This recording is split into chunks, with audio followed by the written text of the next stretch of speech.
ಲಮಾಣಿ ಒಡೆತನದ ಆಸ್ಪತ್ರೆಯಲ್ಲಿ ನಡೆದಂತಹ ಡೀಲ್.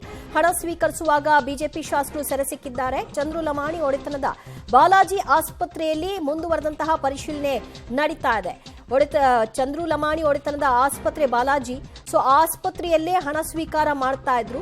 ಮುಂಗಡ 5 ಲಕ್ಷ ಹಣ ಇವತ್ತು ತರುವಂತೆ ಅವರು ತಾಕೀತು ಮಾಡಿದ್ರು. ಇಲ್ಲದಿದ್ರೆ ಮುಂದುವರೆದಂತೆ ಆ ಕಾಮಗಾರಿಗೆ ಸಂಬಂಧಪಟ್ಟ ಹಾಗೆ ಯಾವುದೇ ಪ್ರಾಸೆಸ್ ಆಗೋದಿಲ್ಲ ಅಂತ ಕೂಡ ಹೇಳಿದ್ರಿಂದಾಗಿ ಅನಿವಾರ್ಯವಾಗಿ ಗುತ್ತಿಗೆದಾರ ವಿಜಯ್ ಇವತ್ತು ಆಸ್ಪತ್ರೆಗೆ ಆ ಹಣವನ್ನ ತೆಗೆದುಕೊಂಡು ಹೋಗಬೇಕಾಗಿತ್ತು. ಸೊ ಅದಕ್ಕೂ ಮುಂಚಿತವಾಗಿ ಅವರು ಕೊಟ್ಟಿದ್ದಂತಹ ಆಡಿಯೋ ದೂರಿನ ಬೆನ್ನಲ್ಲೇ ಅವರು ಇವತ್ತಿನ ಈ ಒಂದು ಹಣ ಸಂದಾಯದ ವಿಚಾರವನ್ನು ಕೂಡ ಲೋಕಾಯುಕ್ತ ಅಧಿಕಾರಿಗಳಿಗೆ ಹಂಚಿಕೊಂಡಿದ್ರಿಂದ ಸೊ ರೆಡ್ ಹ್ಯಾಂಡ್ ಆಗಿ ಅವರನ್ನ ಸಿಕ್ ಹಾಕ್ಸ್ಲಿಕ್ಕೆ ಇದು ಬಹಳ ಸೂಕ್ತವಾದಂತಹ ವೇದಿಕೆಯಾಗಿತ್ತು. ಮತ್ತು ಅವರದ್ದೇ ಆಸ್ಪತ್ರೆಯಲ್ಲಿ ನಡೆದಂತಹ ವ್ಯವಹಾರ ಆಗಿದ್ರಿಂದ ಸ್ವಲ್ಪ ಶಾಸಕರು ಕೂಡ ಮೈ ಮರೆತೆ ಈ ಡೀಲ್ಗೆ ಮುಂದುವರೆದಿದ್ರು ಅನ್ನುವಂತಹ ಲಕ್ಷಣಗಳು ಕೂಡ ಕಾಣಿಸ್ತಾ ಇದೆ. 1 ಕೋಟಿ ಕಾಮಗಾರಿಗೆ 11 ಲಕ್ಷ ರೂಪಾಯಿ ಬೇಡಿಕೆ ಇಟ್ಟಿದ್ರು. ಯಾವಾಗ 11 ಲಕ್ಷ ಬೇಡಿಕೆಯಲ್ಲಿ ಚೌಕಾಸಿ ಆಗಿ ಅದಕ್ಕೆ ಶಾಸಕರು ಒಪ್ಪಲಿಲ್ವೋ ಆಗ ಗುತ್ತಿಗೆದಾರರಿಗೆ ಬೇಸರ ಆಗಿದೆ.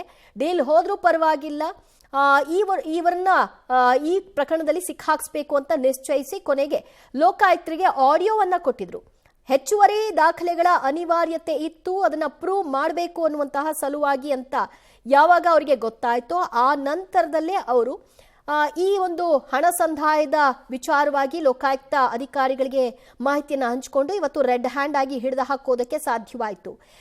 ಯಾವುದೋ ಒಂದು ಆಡಿಯೋ ಕೊಟ್ಟಿದ್ದಾರೆ, ಅದು AI, ಅದು ಯಾರೋ ಮಾಡಿರುವಂತಹ ಆಡಿಯೋ ಅನ್ನುವಂತಹ ನಿಟ್ಟಿನಲ್ಲಿ ಯಾರು ಬೇಕಾದರೂ ಆರೋಪ ಮಾಡಿ ಅದನ್ನ ತಳ್ಳಿ ಹಾಕುವಂತಹ ಸರ್ವ ಸಾಧ್ಯತೆಗಳು ಕೂಡ ಇತ್ತು. ಯಾಕಂದ್ರೆ ಹಿಂದೆಲ್ಲ ಆಡಿಯೋಗಳು ಲೀಕ್ ಆದಂತಹ ಹೊತ್ತಲ್ಲಿ ಯಾವ್ಯಾವ ನಾಯಕರುಗಳು ಹೇಗೆ ಪಕ್ಷಾತೀತವಾಗಿ ಹೇಗೆ ರಿಯಾಕ್ಟ್ ಮಾಡಿದ್ದಾರೆ ತಮ್ಮ ಮೇಲೆ ಆರೋಪ ಬಂದಾಗ ಅನ್ನೋದನ್ನ ನೋಡಿದ್ದೀವಿ. ಈ ಪ್ರಕರಣದಲ್ಲೂ ಅದು ಆಗಬಹುದು ಅನ್ನೋದು ಗುತ್ತಿಗೆದಾರ ವಿಜಯ್ಗೆ ಅರಿವಿತ್ತು. ಮತ್ತಷ್ಟು ಮಾಹಿತಿ ಕೊಡ್ತಾರೆ ನಮ್ಮ ಪ್ರತಿನಿಧಿ ಭೀಮನಗೌಡ. ಇನ್ನೂ ಕೂಡ ವಿಚಾರಣೆ ಮುಂದುವರೆದಿದ್ಯಾ? ಸೊ ಮುಂದುವರೆದಂತಹ ಪ್ರಕ್ರಿಯೆಗೆ ಸಂಬಂಧಪಟ್ಟ ಹಾಗೆ ಅವ್ರನ್ನ ಹೊರಕರ್ತರುವಂತಹ ಸಾಧ್ಯತೆಗಳು ಎಷ್ಟೊತ್ತಿಗೆ ಆಗಬಹುದು? ಬಿಕಾಸ್ ಗದಗದಿಂದ ಅವ್ರನ್ನ ಬೆಂಗಳೂರಿಗೆ ಕೋರ್ಟ್ಗೆ ಕರ್ಕೊಂಡು ಬರಬೇಕು ಅನ್ನುವಂತಹ ಮಾಹಿತಿ ಇರೋದ್ರಿಂದಾಗಿ ಅದರ ಪ್ರೊಸೀಜರ್ಗಳೆಲ್ಲ ಇನ್ನೂ ಲೇಟ್ ಆಗ್ಬೋದಾ? ಹೌದು ದಿವ್ಯಜ್ಯೋತಿ, ಯಾಕಂದರೆ ಈಗ ಅವ್ರನ್ನ ಲೋಕಾಯುಕ್ತ SP ಅವರೇ ಈಗ ಒಳಗೆ ಅವ್ರನ್ನ ವಿಚಾರಣೆ ಒಳಪಡಿಸಿರುವಂಥದ್ದು. ನಾವು ನಮ್ಮ ಹಿಂಭಾಗದಲ್ಲಿ ತೋರಿಸ್ತಾ ಇದ್ವಿ. ನಾವೀಗ ಲಕ್ಷ್ಮೇಶ್ವರದಲ್ಲಿರುವಂಥ ಅವರ ಖಾಸಗಿ ಆಸ್ಪತ್ರೆ, ಆ ಖಾಸಗಿ ಆಸ್ಪತ್ರೆಯ ಒಳಭಾಗದಲ್ಲಿ ಈಗ ಲೋಕಾಯುಕ್ತ ಅಧಿಕಾರಿಗಳು ಆ ಶಾಸಕರನ್ನ ಈಗ ವಿಚಾರಣೆ ಒಳಪಡಿಸಿರುವಂಥದ್ದು. ಸುಮಾರು ಇನ್ನೂ 1-2 ಗಂಟೆ ಆಗಬಹುದು ವಿಚಾರಣೆ ಅನ್ನುವಂಥದ್ದು. ಯಾಕಂದರೆ ಈ ಹಿಂದೆ ಕಳೆದ ಅವರು ಆರಿಸಿ ಬಂದ ನಂತರ ಯಾವೆಲ್ಲ ಕಾಮಗಾರಿಗಳನ್ನು ಮಾಡಿದ್ದಾರೆ, ಜೊತೆಗೆ ಏನೆಲ್ಲ ಗುತ್ತಿಗೆಗಳನ್ನು ಕೊಟ್ಟಿದ್ದಾರೆ, ಯಾರಿಂದ ಎಷ್ಟೆಲ್ಲ ಹಣ ತೆಗೆದುಕೊಂಡಿದ್ದಾರೆ ಅಂತ ಎಲ್ಲವನ್ನು ಕೂಡ ಈಗ ವಿಚಾರಣೆ ಒಳಪಡಿಸುವಂಥದ್ದು. ಹಾಗಾಗಿ ಈಗ ನಾವು ಒಳಭಾಗದಲ್ಲೂ ಕೂಡ ಈಗ ತೋರಿಸುವಂಥ ಕೆಲಸ ಮಾಡ್ತೀವಿ. ಈ ಒಂದು ಆಸ್ಪತ್ರೆಯ ಒಳಭಾಗದಲ್ಲಿ ಈಗ ಲೋಕಾಯುಕ್ತರು ಒಂದು ಶಾಸಕರನ್ನ ಜೊತೆಗೆ ಅವರ ಸರ್ಕಾರಿ PA ಮತ್ತು ಅವರ ಖಾಸಗಿ PA 3 ಜನರನ್ನ ಈಗ ಕೂರಿಸಿಕೊಂಡು ಅವ್ರನ್ನ ವಿಚಾರಣೆಗೆ ಒಳಪಡಿಸಿರುವಂಥದ್ದು. ಈಗ ಇಲ್ಲಿ ಸಾಕಷ್ಟು ಪೊಲೀಸ್ ಬಿಗಿ ಭದ್ರತೆಯನ್ನು ಸಹ ಕಲ್ಪಿಸಿರುವಂಥದ್ದು. ಯಾಕೆಂದ್ರೆ ಈ ಸಂದರ್ಭದಲ್ಲಿ ಏನಾದರೂ BJP ಕಾರ್ಯಕರ್ತರಾಗಿರ್ಬೋದು, ಜೊತೆಗೆ ಅವರ ಅಭಿಮಾನಿಗಳಾಗಿರ್ಬೋದು, ಜೊತೆಗೆ ಇಲ್ಲಿದ್ದಂತಹ ಸ್ಥಳೀಯರಾಗಿರ್ಬೋದು, ಏನಾದರೂ ಒಂದು ಗಲಾಟೆ ಆಗಬಹುದು ಅನ್ನುವಂಥ ಒಂದು ಉದ್ದೇಶಕ್ಕಾಗಿ ಇಲ್ಲಿ ಸಾಕಷ್ಟು ಪೊಲೀಸ್ ಭದ್ರತೆಯನ್ನು ಸಹ ಇಲ್ಲಿ ನಿಯೋಜನೆ ಮಾಡಿರುವಂಥದ್ದು. ಹಾಗೆ ನಮ್ಮ ಒಂದು ಭಾಗದಲ್ಲಿ ಸಹ ತೋರಿಸ್ತಾ ಇದ್ದೀವಿ. ಇದು ಶಾಸಕರ ಕಾರು. ಈ ಶಾಸಕರ ಕಾರ್ನಲ್ಲೇ ಅವರು ಕುಳಿತಂಥ ಸಂದರ್ಭದಲ್ಲಿ ಅವರನ್ನು ಟ್ರ್ಯಾಪ್ ಮಾಡಿರುವಂಥದ್ದು ಲೋಕಾಯುಕ್ತರು. 11 ಲಕ್ಷ ರೂಪಾಯಿ ನಾವು ಗುತ್ತಿಗೆ ಕಾಮಗಾರಿ ಸಂದರ್ಭದಲ್ಲಿ ಕೆಲಸ ಮಾಡುವಂಥ ಸಂದರ್ಭದಲ್ಲಿ ಅವರು ಬೇಡಿಕೆ ಇಟ್ಟದ್ದು 11 ಲಕ್ಷಕ್ಕೆ.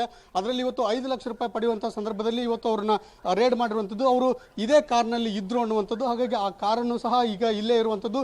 ಅನೇಕ ಜನ ಪೊಲೀಸ್ ಸಿಬ್ಬಂದಿಗಳು ಸಹ ಇಲ್ಲಿ ನಿಯೋಜನೆ ಮಾಡಿರುವಂಥದ್ದು. ಯಾಕಂದರೆ ಈಗ ಇವರನ್ನು ಹೆಚ್ಚಿನ ಒಂದು ವಿಚಾರಣೆಗಾಗಿ ಬೆಂಗಳೂರಿಗೆ ಕರ್ಕೊಂಡು ಹೋಗಬೇಕು ಅನ್ನುವಂಥದ್ದು. ಹಾಗಾಗಿ ಇಲ್ಲಿ ಒಂದು DR ವ್ಯಾನ್ ಸಹ ಇಲ್ಲಿ ನಿಂತಿರುವಂಥದ್ದನ್ನು ಕೂಡ ನಾವಿಲ್ಲಿ ತೋರಿಸ್ತಾ ಇದ್ದೀವಿ. ಇಲ್ಲಿ DR ವ್ಯಾನ್ ಆಗಿರ್ಬೋದು, ಜೊತೆಗೆ ಅನೇಕ ಪೊಲೀಸ್ ಸಿಬ್ಬಂದಿಗಳಾಗಿರ್ಬೋದು, SP ಜೊತೆಗೆ DYSP, CPI ಹೀಗೆ ಅನೇಕ ಪೊಲೀಸ್ ಸಿಬ್ಬಂದಿಗಳು ಸಹ ಇಲ್ಲಿ ಸಾಕಷ್ಟು ಜನರನ್ನ ಇಲ್ಲಿ ನಿಯೋಜನೆ ಮಾಡಿದ್ದಾರೆ. ಈಗ ಅವ್ರನ್ನ ವಶಕ್ಕೆ ಪಡೆದು ಸುಮಾರು ಒಂದು 4-5 ಗಂಟೆಗಳಾಗಿರ್ಬೋದು. 4-5 ಗಂಟೆಗಳಿಂದ ಸಹ ಈಗ ಅವ್ರನ್ನ ವಿಚಾರಣೆ ಒಳಪಡಿಸಿರುವಂಥದ್ದು. ನಾವೊಂದು ಅವರ ಆ ಖಾಸಗಿ ಆಸ್ಪತ್ರೆ ತೋರಿಸ್ತಾ ಇದ್ದೀವಿ. ಆ ಖಾಸಗಿ ಆಸ್ಪತ್ರೆ ಈಗ ಮೇಲ್ಭಾಗದಲ್ಲಿ ಅವ್ರನ್ನ ಕರೆದುಕೊಂಡು ಹೋಗಿದ್ದಾರೆ ಅನ್ನುವಂಥದ್ದು ಕೂಡ ಈಗ ಗೊತ್ತಾಗ್ತಾ ಇದೆ. ಹಾಗಾಗಿ ಈಗ ಕೆಳಭಾಗದಲ್ಲಿ ಯಾರಾದರೂ ಅಧಿಕಾರಿಗಳು ಬರ್ಬೋದು, ಜೊತೆಗೆ ಇಲ್ಲಿ ಮೀಡಿಯಾದವರು ಸಹ ಒಳಗಡೆ ಹೋಗಬಾರ್ದು ಅನ್ನುವಂಥ ದೃಷ್ಟಿಯಿಂದ ಈಗ ಸಂಪೂರ್ಣವಾಗಿ ಡೋರನ್ನು ಕ್ಲೋಸ್ ಮಾಡಿರುವಂಥದ್ದು. ಈಗ ಯಾರನ್ನೂ ಕೂಡ ಒಳಗಡೆ ಬಿಡ್ತಾ ಇಲ್ಲ. ಹಾಗಾಗಿ ಅವ್ರನ್ನ 1ನೇ ಮಹಡಿಯಲ್ಲಿ ಕರ್ಕೊಂಡು ಹೋಗಿ ಈಗ ಅವ್ರನ್ನ ವಿಚಾರಣೆ ಒಳಪಡಿಸ್ತಾ ಇದ್ದಾರೆ ಅನ್ನುವಂಥದ್ದು ಕೂಡ ಈಗ ಗೊತ್ತಾಗ್ತಾ ಇದೆ ದಿವ್ಯ ಜೊತೆ. ಈಗ ಅಂದರೆ ಈಗ ಕಳೆದವರು ಇದೇ ಮೊದಲೇ ಬಾರಿಗೆ ಶಾಸಕರಾಗಿ ಆಯ್ಕೆಯಾಗಿದ್ರು. ಜನರು ಕೂಡ ಅವ್ರ ಮೇಲೆ ಬಹಳಷ್ಟು ನಿರೀಕ್ಷೆಯನ್ನು ಇಟ್ಕೊಂಡಿದ್ರು. ಪ್ರಥಮ ಬಾರಿಗೆ ಶಾಸಕರಾದಂತಹ ಚಂದ್ರು ಲಮಾಣಿ ಅವರು ಸಾಕಷ್ಟು ಕೆಲಸ ಕಾರ್ಯಗಳನ್ನು ಮಾಡ್ತಾರೆ ಅನ್ನುವಂತಹ ನಂಬಿಕೆಯನ್ನು ಇಟ್ಕೊಂಡಿದ್ರು. ಹಾಗಾಗಿ ಈಗ ಜನರಿಗೆ ಒಂದು ರೀತಿ ಅವರ ನಂಬಿಕೆ ಖುಷಿಯಾಗಿದೆ ಅನ್ನುವಂಥದ್ದು ಕೂಡ ಇಲ್ಲಿ ಗೊತ್ತಾಗುತ್ತೆ. ಯಾಕಂದ್ರೆ ಸರ್ಕಾರ ಅವರ ಬಿಜೆಪಿ ಶಾಸಕರಾಗಿರೋದ್ರಿಂದ ಕಾಂಗ್ರೆಸ್ ಸರ್ಕಾರ ಇದೆ. ಹಾಗಾಗಿ ಸರಿಯಾಗಿ ಅನುದಾನಕ್ಕೆ ಸಂಬಂಧಪಟ್ಟಂಗೆ ಅವರು ಪದೇ ಪದೇ ಮಾಡ್ತಾ ಇದ್ರು, ನಮಗೆ ಅನುದಾನದಲ್ಲಿ ತಾರತಮ್ಯ ಆಗ್ತಾ ಇದೆ, ನಾವು ಕೆಲಸ ಮಾಡೋದು ಕೂಡ ಸಾಕಷ್ಟು ಕಷ್ಟ ಆಗ್ತಾ ಇದೆ ಅನ್ನುವಂಥದ್ದನ್ನು ಕೂಡ ಅವರು ಅವಾಗ ವ್ಯಕ್ತಪಡಿಸ್ತಾ ಇದ್ರು. ಆದ್ರೆ ಈ ಲಂಚ ಅಂತನ್ನುವಂಥದ್ದು ಜೊತೆಗೆ ಗುತ್ತಿಗೆದಾರರಿಂದ ಲಂಚ ಪಡೆಯುವಂಥದ್ದು ಕಂಡು ಬಂದಾಗ ಸ್ಥಳೀಯರು ಜನರು ಕೂಡ ಈಗ ಸಾಕಷ್ಟು ಆಕ್ರೋಶವನ್ನು ಕೂಡ ಸಹ ವ್ಯಕ್ತಪಡಿಸ್ತಾ ಇದ್ದಾರೆ ದಿವ್ಯಜ್ಯೋತಿ. ಹಾಗಾಗಿ ಈ ಒಂದು ಅವರ ಖಾಸಗಿ ಆಸ್ಪತ್ರೆ ಬಳಿ ಸಾಕಷ್ಟು ಜನರು ಕೂಡ ಈಗ ಜಮಾವಣೆಗೊಂಡಿರುವಂಥದ್ದು, ಜೊತೆಗೆ ಇಲ್ಲಿ ಪೊಲೀಸ್ ಭದ್ರತೆಯನ್ನು ಸಹ ಕಲ್ಪಿಸಿರುವಂಥದ್ದು ದಿವ್ಯಜ್ಯೋತಿ.